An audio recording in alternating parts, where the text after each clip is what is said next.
नमस्कार दोस्तों, आज के हमारे इस वीडियो में हम आपके लिए संतोषी माता का व्रत कथा लेकर आए हैं। एक समय की बात है, एक बुढ़िया के 7 बेटे थे, जिनमें से 6 कमाते थे और एक ना कमाने वाला था।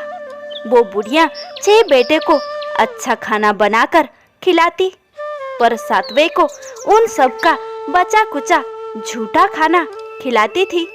और वो भोला भाला अपनी माँ की इस चालाकी को समझ नहीं पाता था। एक दिन वो अपनी पत्नी से बोला, मेरी माँ मुझसे बहुत प्यार करती है। तो उसकी पत्नी बोली, वो तुम्हें सबका बचा कुचा खाना खिलाती है। इस बात पर उसे विश्वास नहीं हुआ। एक दिन वो छुपकर देखता है कि माँ अपने 6 बेटे को बड़े प्यार से कई प्रकार के व्यंजन बनाकर खिला रही है। जब वो 6 खाना खाकर उठ गए, तब माँ ने उनकी थालियों से जूठन इकट्ठी करी और उसके लिए थाली में परोस कर रख दिए। जब वो घर आया तो माँ अपने सबसे छोटे लड़के से बोली, खाना खा ले। वो बोला, माँ मैं भोजन नहीं करूँगा, मैं तो परदेश जा रहा हूँ। माँ बोली, काल जाता आज ही चला जा।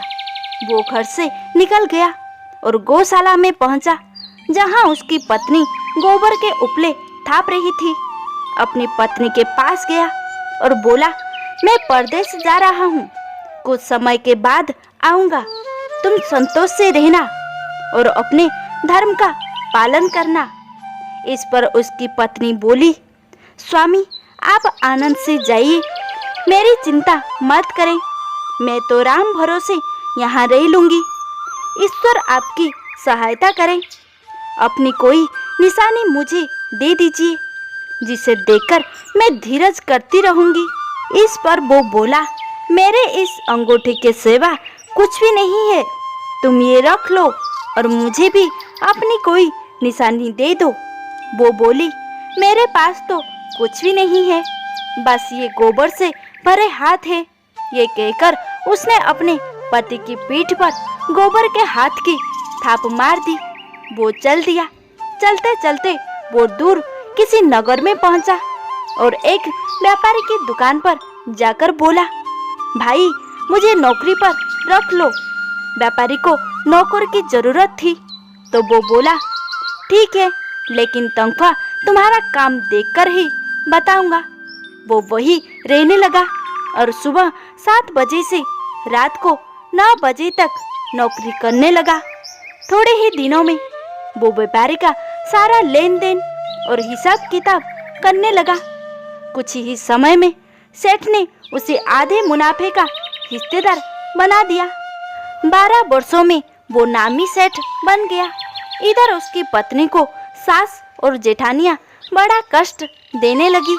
इसे लकड़ी लेने जंगल में भेजती, भूसे की रोटी देती, फूटे नारियल में पानी देती। वो बड़े कष्टों में जीवन बिता रही थी। एक दिन जब वो लकड़ी लेने जा रही होती, तो रास्ते में उसने देखा एक मंदिर में कुछ औरतें व्रत कर रही है और कथा सुन रही है। तो वो पूछने लगी, ये क्या व्रत कर रही हो? इसे करने से क्या होता है और ये कैसे करते हैं? तब एक स्त्री बोली, ये संतोषी माता का व्रत है, इसे करने से मन वांछित फल प्राप्त होता है और गरीबी, मन की चिंताएं, मुकदमे, कलह, रोग आदि सब नष्ट होते हैं। संतान सुख, धन, शांति और मन पसंद वर मिलता है और दूर गए पति के दर्शन होते हैं। उन्होंने उसी व्रत की विधि बता दी। उसने रास्ते में सारी लकड़ियां बेच दी और उन पैसों से गुड़ और चना खरीद लिया और व्रत की तैयारी कर संतोषी माता के मंदिर में पहुंची और माता से दुखी होकर विनती करने लगी, माँ मैं अज्ञानी हूँ और बहुत दुखी हूँ, मैं आपकी शरण में हूँ, मेरा दुख दूर करो माँ। अब वो हर शुक्रवार को ऐसा ही करता। एक दिन माता को उस पर दया आ गई। एक शुक्रवार उसके पति का पत्र आया और अगले शुक्रवार को पति का भेजा धन उससे मिला। अब वो माता के मंदिर में गई और उनके चरणों में गिरकर रोने लगी। बोली, माँ, मैंने पैसे कब मांगी थी? मुझे तो अपना सुहाग चाहिए। मैं तो अपने स्वामी के दर्शन और सेवा करना मांगती हूँ। तब संतोषी माता ने प्रसन्न होकर कहा, जा बेटा, तेरा पति जल्द ही आएगा। वो प्रसन्न होकर घर गई और कामकाज में लग गई। उधर संतोषी माता ने स्वप्न में उसके पति को पत्नी की याद दिलाई और घर जाने को कहा। वो बोला, माँ, मैं कैसे जाऊँ? परदेश की बात है, लेन देन के कई हिसाब बाकी है। माँ बोली, सवेरे उठकर मेरा नाम लेकर घी का दीपक जलाना और फिर दुकान पर बैठना। सवेरे उठकर उसने वैसा ही किया। देखते ही देखते सारा लेन देन साफ हो गया और धन का ढेर लग गया। वो खुश होकर घर की ओर रवाना हो गया। उधर उसकी पत्नी रोज लकड़ी लेने जाती और संतोषी माता का पूजा अर्चना करती। एक दिन वो बोली, माँ, आज ये धूल कैसे उड़ रही है? माँ बोली, बेटी, तेरा पति आ रहा है। तू लकड़ियों के 3 ढेर बना, एक नदी के किनारे रखा, एक यहाँ रख दे और तीसरा अपने सर पर रख दे। तेरे पति का दिल में उस लकड़ी के गड्ढर को देखकर मोह पैदा होगा और घर जाकर आवाज लगाना, सासू जी, लकड़ियों का गड्ढर लो, भूसे की रोटी दो और फूटे नारियल में पानी दो। आज मेहमान कौन आया है? उसने वैसा ही किया। घर गई, आंगन में लकड़ियों का गड्ढर रख कर बोली, सासू जी, लकड़ियों का गड्ढर लो, भूसे की रोटी दो और फूटे नारियल में पानी दो। आज मेहमान कौन आया है? ये सुनकर सास दौड़ी दौड़ी बाहर आई और अपने कष्टों को भुलाने के लिए कहने लगी, बेटी, तेरा पति आया है, आ, मीठे भात का भोजन कर और गहने और कपड़े पहन। इतने में उसका पति बाहर आया और उसके हाथ में अपनी दी अंगूठी देखकर माँ से पूछने लगा, माँ, ये कौन है? माँ बोली, बेटा, ये तेरी बहू है। पूरे 12 बरस हो गए, ये दिन भर घूमती फिरती है, कोई कामकाज भी नहीं करती। तुझे देखकर नखरे कर रही है। कि वो बोला, माँ, मैंने तुम्हें और इससे दोनों को देख लिया है। अब मुझे दूसरे घर की चाबियाँ दे दो, मैं उसमें रहूँगा। माँ बोली, ठीक है, जैसी तेरी मर्जी। और उसने चाबियों का गुच्छा पटक दिया। बेटे ने अपना सामान दूसरे घर में रख दिया। देखते ही देखते उनके राजा के समान ठाट बाट हो गए। अगला शुक्रवार आया।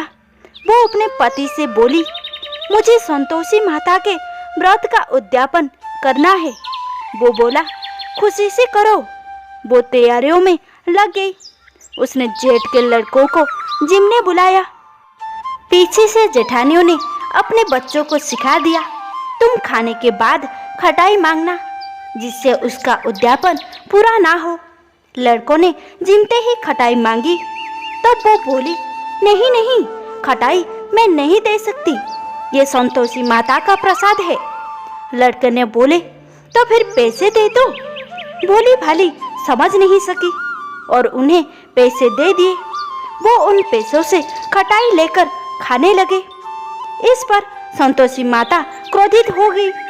राजा के दूत उसके पति को पकड़कर ले गए।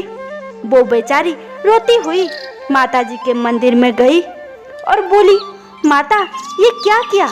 माता बोली, पुत्री, मुझे दुख है कि तुमने अभिमान करके मेरा व्रत तोड़ा है और इतनी जल्दी सब भूल गई।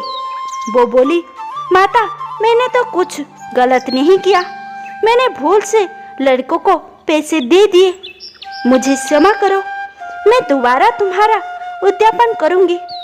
माता बोली, जा, तेरा पति रास्ते में आता हुआ मिलेगा। वो चली गई।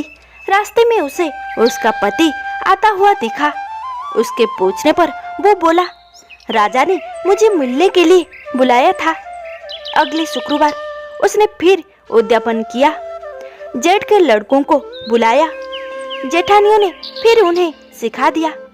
लड़के भोजन के पहले बोले, खटाई मिलेगी? तब वो बोली, खटाई नहीं मिलेगी। अब उसने ब्राह्मण के लड़कों को बुलाकर भोजन कराया और दक्षिणा दी। संतोषी माता उससे प्रसन्न हो गई और 9 महीने के बाद उसके चंद्रमा के समान सुंदर पुत्र हुआ। वो अपने पुत्रों को लेकर रोजाना मंदिर जाने लगी। एक दिन संतोषी माता ने सोचा कि ये रोज यहाँ आती है, आज मैं इसके घर जाकर इसका ससुराल देखती हूँ। ये सोचकर संतोषी माता ने भयानक रूप धारण करा। गुड़ व चने से सना मुख, सूंड के समान होठ, जिन पर मक्खियां भिन-भिना रही थी, ऐसी सूरत में वो उसके घर गई। देहली में पाँव रखते ही उसकी सास बोली, देखो कोई डाकन आ रही है, इसे भगाओ वरना किसी को खा जाएगी। सभी घर वाले भागकर घर की खिड़कियां और दरवाजे बंद करने लगे। तभी उसने ऊपर के खिड़की से देखा तो वहीं से चिल्लाने लगी, आज मेरी माता मेरे घर आए हैं, आज मेरी माता मेरे घर आए हैं। उसकी सास बोली, पगली किससे देखकर उतावली हुई है, बच्चे को भी पटक दिया। बहू बोली, माताजी मैं जिन संतोषी माता का व्रत करती हूँ ये वो माता है। ऐसा कहकर उसने सारे खिड़कियां और दरवाजे खोल दिए। सबने संतोषी माता के चरण पकड़ लिए और विनती कर कहने लगे, हे माता, हम मूर्ख हैं, अज्ञानी हैं, पापी हैं, आपकी व्रत की विधि हम नहीं जानते।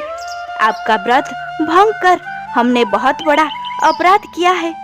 जगत माता हमारा अपराध क्षमा करे। माता बहुत खुश हुई। दोस्तों, संतोषी माता को संतोष, शांति और वैभव की माता के रूप में पूजा किया जाता है। माता संतोषी भगवान श्री गणेश की पुत्री है। इनका यह व्रत करने से धन, विवाह, संतान आदि भौतिक सुखों में वृद्धि होती है। ये व्रत शुक्ल पक्ष के प्रथम शुक्रवार से शुरू होता है और 16 शुक्रवार तक व्रत कर इसका उद्यापन किया जाता है। गुड़ और चने का भोग माता को लगाया जाता है। ये व्रत करने वालों को खट्टी चीजों को नहीं खाना चाहिए और ना ही हाथ लगाना चाहिए। बोली संतोषी माता की जय। दोस्तों, आपको ये वीडियो कैसी लगी कमेंट करके जरूर बताएं। चैनल पर नए हो तो सब्सक्राइब अवश्य करें।